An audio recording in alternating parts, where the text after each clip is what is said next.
Aujourd'hui, on va reparler de management éthique. C'est là qu'on s'était arrêté avant mon départ.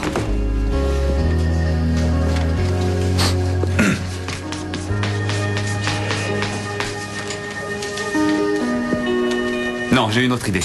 On change un peu le plan de cours. Qui peut me dire quel est le mot que j'ai noté sur le tableau le premier jour? Karen? Cupidité. Exactement. C'est la principale force motrice du monde des affaires et de la politique. C'est ce qui me faisait avancer aussi à une époque. Mais c'est fini.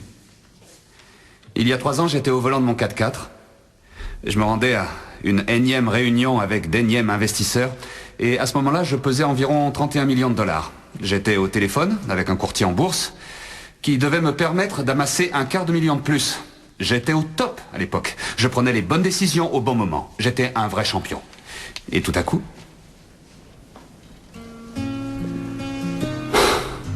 je ne l'ai pas vue. Je suis sorti de la voiture. Elle était là, allongée sur la route. Elle avait les membres pliés selon un angle impossible. Et il y avait tellement de sang que j'étais sûr de l'avoir tuée. Mais elle a survécu. Elle s'appelle Myriam. Et elle restera marquée à vie par cet accident. Et moi aussi. Depuis, je fais le maximum pour les aider. Et 2 fois par an, je passe les voir, elle et son fils. Pour m'assurer que ça va. Certains diront que c'est la culpabilité qui me pousse à faire ça, c'est possible. Mais si je leur rends visite, c'est aussi pour m'aider à me souvenir que dans la vie, il est important de savoir dire stop. Quand ce qui compte le plus pour vous, c'est amasser l'argent dont vous n'avez pas besoin, il faut savoir s'arrêter. Là-dessus, vous pouvez me croire.